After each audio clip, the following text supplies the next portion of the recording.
Hello and welcome to Positive Parenting. I'm Deanne Conrad, Community Relations Supervisor for the Sioux Falls School District. We thank you for joining us on Positive Parenting, where this is a joint venture between the medical and child development professionals of Sanford Health and our school professionals as well in the Sioux Falls School District. Today we're talking about body image. Positive, negative, what is it? How do we identify the signs and symptoms if our students, our children are struggling with this? So that's the conversation we'll be having today. We appreciate our guests being here to help us along in that conversation. And Paige, I'll ask you to introduce yourself before we get started. Paige Anderson, and I'm a licensed counselor for Sanford Health. Great. And Great. Celeste Youthy Bureau, Student Support Services Coordinator with the Sioux Falls School District. Well, thank you both for being here today. As a mom, I wish that this image, that we've gotten past this image issue of body image, but it can really play into self-esteem issues. And even as an adult, we still everybody has something about themselves that they would like to change if they possibly could. How prevalent is this challenge in our society? I think very prevalent. You see it a lot with kids. Just they're comparing themselves frequently to each other, and that also stemming from the media kind of enhancing that. And so you see a lot of kids just worried about their body image and how they're perceived by others. And right, and that could be weight. It could be my eyes or something along that. Do you see weight as one of the main issues? Yeah, weight's probably the one I hear kids talking about the most and comparing themselves the most in regards to. So how often do we in the schools see this issue? It is common, I suppose, that they're comparing themselves in a variety of different ways. Their abilities in the classroom, their talents in the fine arts or what have you. Absolutely. How prevalent is it, and what do we see in the schools? Very prevalent. And it would make sense that it's prevalent in that when you think about the school setting, there are so many times where they are learning new things, where they're with others that are learning new things that require, like in PE, their body.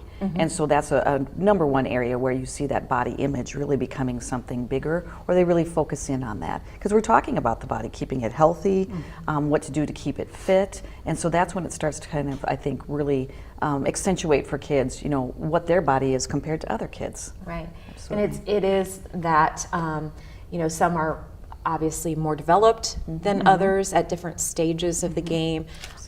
Their growth is different in that my 11-year-old is probably 5'9" right now, and her best friend is maybe 4'8". So there is that whole, I hate being tall, or I hate being short, or that type of thing too.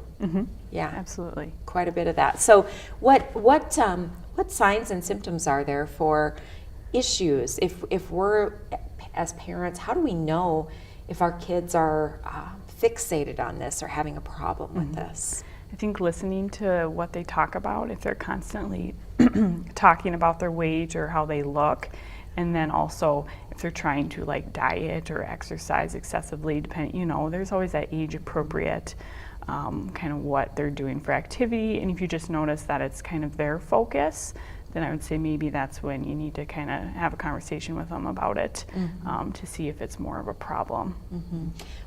How do you break into that conversation? Do you straight up ask, what's going on, or how do you break into the conversation? Yeah, I think just kind of asking them thoughts, like how they feel about themselves, what they like about themselves, what they don't like about themselves, and it will kind of give you an idea of, okay, they're really focused on those outward qualities versus our inner qualities, which is what we want kids to like about themselves, not about their outward appearance. So really having kind of that heart-to-heart conversation.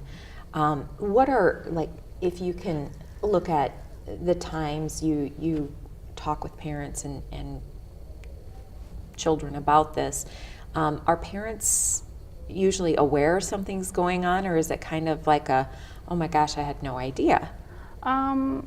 Both. I mean, I think a lot of times parents aren't aware because kids learn from modeling, you know, so if a parent talks negatively about their own body, then you're going to see a kid kind of start focusing in on that and criticizing themselves. So I think a lot of times parents are doing it themselves and probably not aware that they're saying those things, and then now the child is saying those things about themselves too. So really, we talk about inward and outward. We need to look at ourselves Yes. as models, and you know, that's done in you know, our health classes. We focus some on that body imaging as Absolutely. well. You know, what are the lessons built around that, or what, you know, are the counselors working with students on? You know, a lot of times what we see is that nutrition piece. We talk about nutrition, how to stay fit, just your own body and development, especially when they get to the middle school years, that your body is changing and it feels awkward, it feels different. And that we know from a developmental perspective, that's a tough time for kids because they are changing. It's completely out of their control. So they're just trying to learn how to deal with it. And so those modeling that the parents do early on is really pivotal, because a lot of times when they're younger, they just kind of will play like their parents. So if they hear their parent talking about body image or having big thighs or not as muscular and stuff, they'll take that on themselves. Maybe at first just acting it out with friends, thinking that's what you do as an adult, but then later on kind of internalizing what those things are. So in school, a lot of it is just kind of taking a look at that healthy development, what it is, and then really taking a look at attacking some of those media perspectives that are out there of the ideal body and the perfect body, and kind of attacking that and helping them to become critics of what they see, like in magazines and those kinds of things of, well, how do we know someone's healthy? And it's not just a picture that we see. So oftentimes, you know, we do talk about the media and the images available out there, but I do see also more images of, you know, the plus size model or what have you. Is the media the problem? Are they helping out? You know, or kind of, are we better than we were 10 years ago? Or do we still have a lot of work to do? I think that, you know, with the media, there's no one size fits all. So it's going to be, everyone's health is different to themselves. So then when you put it in this standard, you know, this size is healthy, this size is healthy, that's not true. So that's where I think the media doesn't help teach children that your way to your, you know, health is going to be different than the person sitting next to you. And so that's what we got to teach, that it's about you and not comparing to everyone else. And that's what the media is doing, is comparing, you know. Sort of putting up that image Yes. of the person on the pedestal that is flawless. Yeah. And that's not attainable for a lot of people. And I think, like when Celeste said, of teaching kids to be like think about that stuff of, you know, that stuff gets airbrushed, that, you know, it's probably not as real as you think it is. And that, you know, kind of accepting that and not holding that to, well, I don't look like this, so there's, you know, something wrong with me, or I need to lose weight or gain weight, or, you know, being critical of those things. What age do you start seeing this?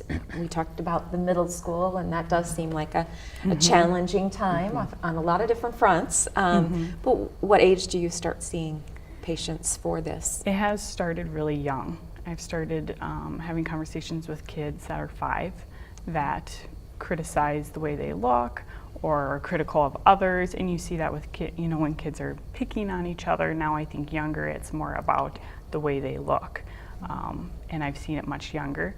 I think we get middle school age in our head because that's when body changes start happening, and that is then when kids start to, you know, really struggle with that. But it does go to young kids too. So Yeah, that 5 seems extremely young. I mean, shouldn't they be worried about, you know, I don't know what, 5 years old, but it seems very young that children would be fixated on that. Do, in terms of if a teacher is noticing something like this, or maybe it is an issue where somebody's picking on someone else, you know, how are the counselors involved in that process? A teacher then conveys that concern to a counselor, or a counselor kind of has a one-to-one with students or comes into the classroom, or how does that work? Absolutely. You know, a couple of different things that are done, and the thing that's really nice is that a lot of times kids will reveal what other kids are saying, and so we can get tipped off by even friends that might tell a teacher or tell a counselor that they're concerned about a friend who is saying these things like, I need to lose weight, or they're not eating at lunchtime. And so then a lot of times then we find out if somebody is kind of provoking them to do that because they're telling them that they're fat, or they don't like their nose, or there's something that they're doing like that, then certainly the counselor follows up with them, as well as visits with the students that might be doing this, or student, because we do have the OBS bully prevention program, and that would be right on that scale of a power differential between us two students, making one feel less than another, intentionally trying to hurt them. Those are all things that we go after right away to make sure that we correct those and make that a learning, teachable moment, and kind of prevent any further harm.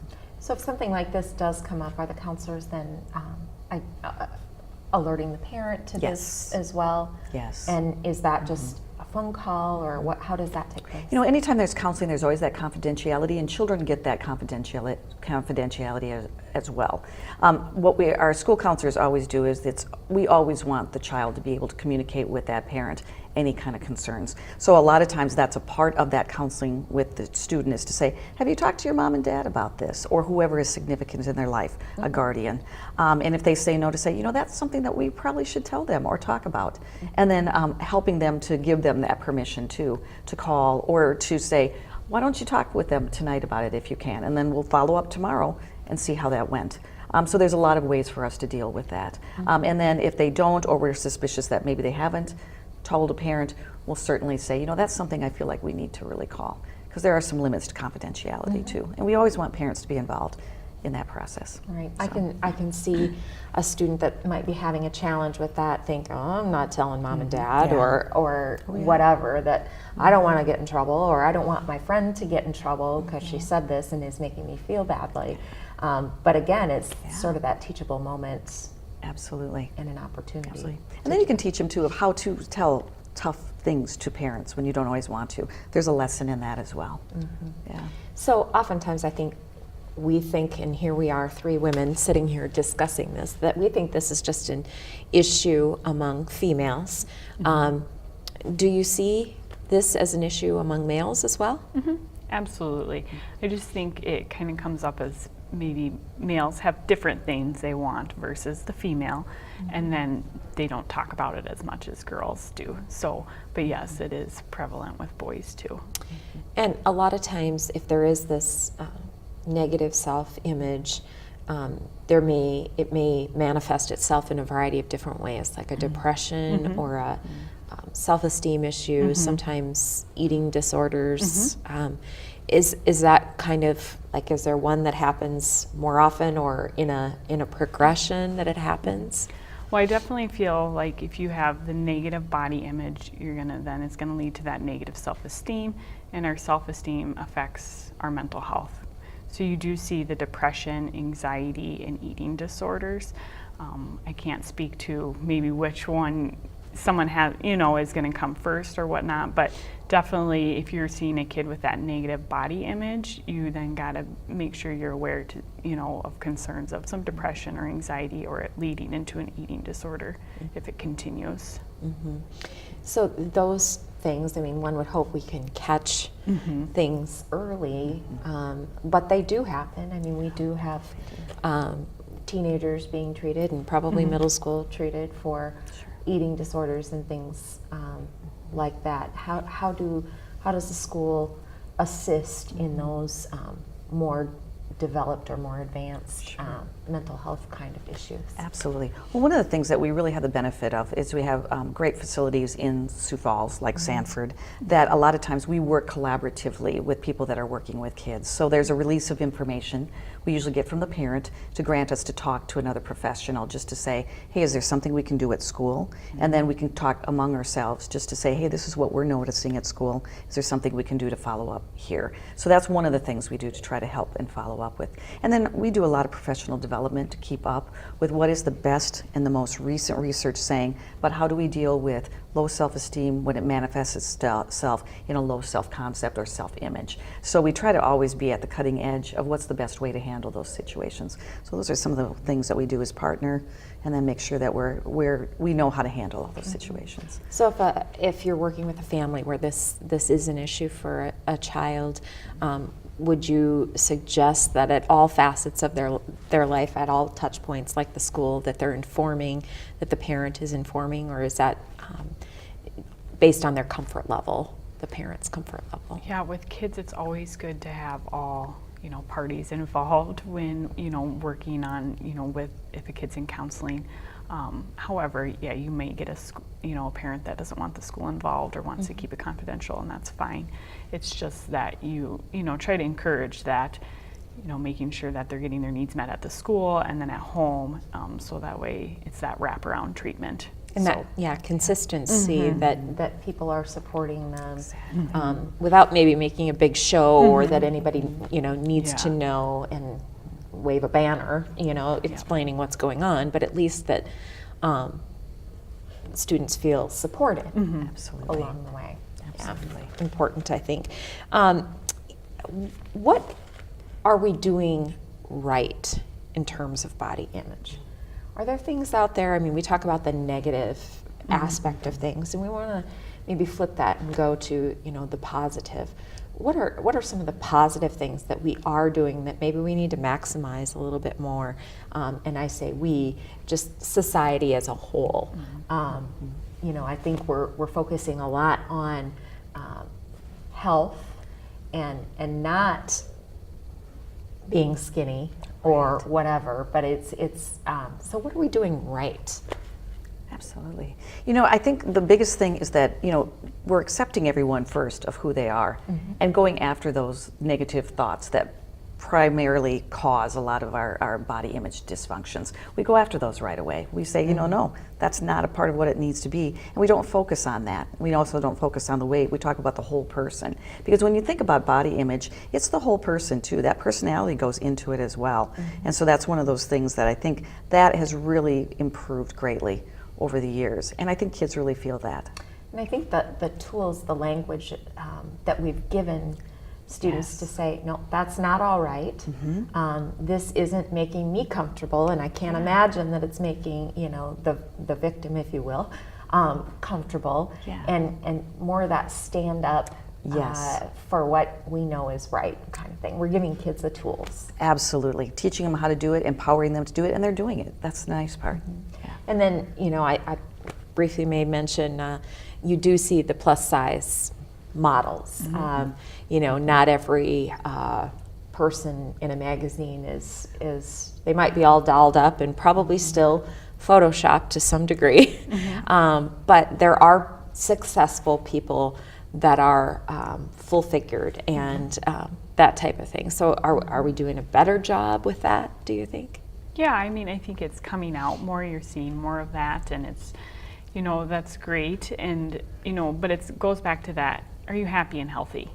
And that's just such an important thing to teach kids, that that's what it's about. Are you happy and healthy and not consumed on that standard and, look at now, there's this plus size model. Well, are they happy and healthy? And that's what's important, not about, what they're doing or what they look like. And so. Right.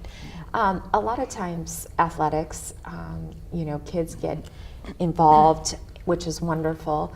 But maybe that image of I can't eat that because I have to, one bite of a cookie is going to send me, the other direction. I'm not going to maintain my muscle mass or, whatever the case is.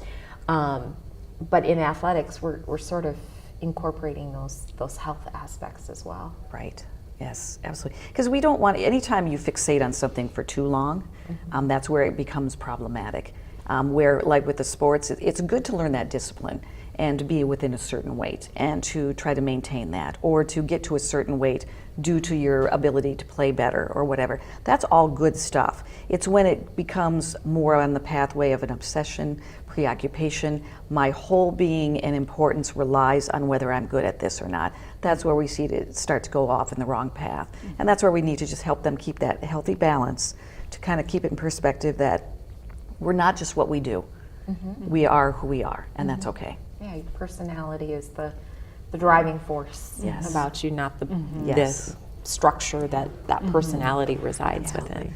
Yeah. Because when you think of it, a skinny person, when you're younger or whatever way you want to look at it, when you get older, your body will change. It won't always look the same, and it might be thin, but it won't look the same.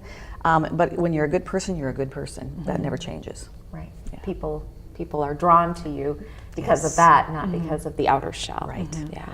So walk us through if a family, a child is having an issue with this, what does treatment look like, or what can it look like? Obviously, it's probably going to be different for everyone, but what's sort of the possibilities in terms of treatment or turning this around for children and their families? Yeah, and you're right. I mean, treatment's going to vary depending on severity of what's going on with the kiddo.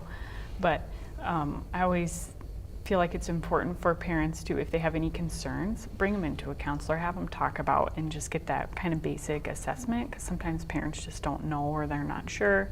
And so to kind of get that feedback from a counselor of, this is what's going on, this might be good treatment.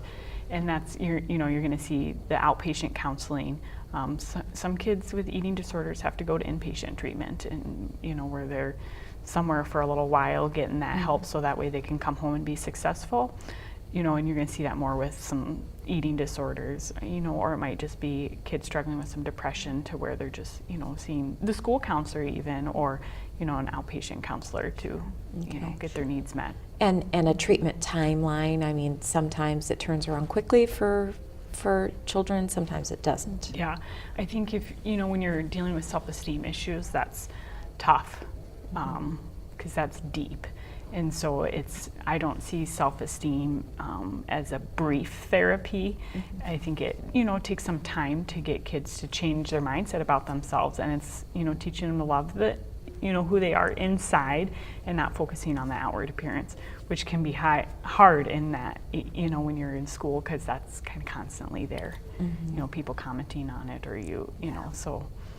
So it probably requires treatment, requires some patience on the part of everyone. Absolutely. That we don't just snap our fingers and fix. Yep, and it's going to be working with parents of how to model, complimenting your kid on their personality characteristics, not outward appearance, and it's going to be a team effort to help the kid. Right. So focusing on those things, like I really like how you interacted with your sibling on that, or great job on speaking up. Yes. When you felt that wasn't right, and those types of things. So those are kind of we have to teach people how to do that, because what's easy is to sort of nitpick what's wrong, but then the parent has to be supportive in their language as well. Yep. Absolutely. Well, we're coming up on the end of our time. What other points do we want people to remember? Parents, I think it's society as a whole, that we all have to be in on this conversation and focused on the positivity, and not maybe even teaching positivity or teaching that positive language, rather than saying this is negative. Absolutely. Language. Absolutely. Well, I think always is just the language we use, and just hearing people out of why that might be attached, why they're feeling badly about their image, and then getting to the root of that a lot of times can solve a lot of things. And you don't even have to focus on what a diet might be, and a diet can be either way, gaining weight or losing weight, and helping them to focus and really have that solid piece. And again, I think there have been a lot of positive things that have come out when it comes to that, and stars that come out and say it's not okay to airbrush me when you put me on there. I want the total piece there. That's helpful when we see all that, and kids can see that. Because when you look over time, body images has changed all over time when you take a look at it from that, and having kids have that conversation too. It's just kind of what seems to be the popular piece at that time. That particular time. Yeah, that's right. I mean, if you look at the 1800s and the you know, the skinny waist, Yeah. but the rest wasn't necessarily Yeah. you know, proportionate or what have you. Absolutely. You know, I just think about those women in those corsets. Oh my goodness. Yes. And that was Exactly. popular. Thank goodness that's not a trend that's not now, today. too. Right.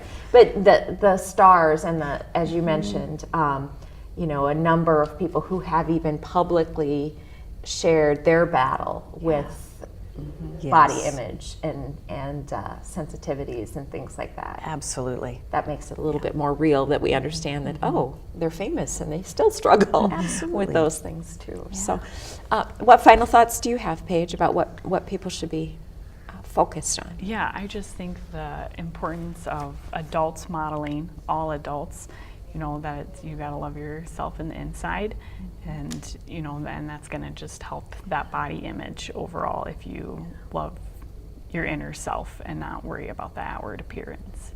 And So- don't overlook the opportunities that are available for those counseling, for that counseling Absolutely. assistance. Yeah. A lot of times people think, oh gosh, you know, got to see a counselor. They must really be, you know, off track or something like that. Yeah. But we need to kind of move past that Yeah. that thought too. Yeah, that you don't have to have a big issue or a major thing to see a counselor.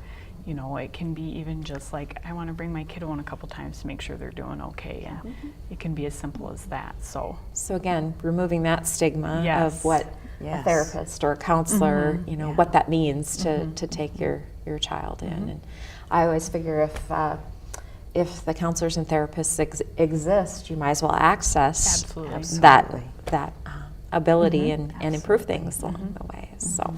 Well, it's been a good conversation here, and hopefully we've gotten people to think more about you know, how they feel about themselves, the words they use to describe others, and that our focus should be on that positive body image so that we can model the best behavior for our children as well. They're going through difficult times as they grow and develop, and so everything we can do to put them on a positive track is certainly important. So thank you both for being here today.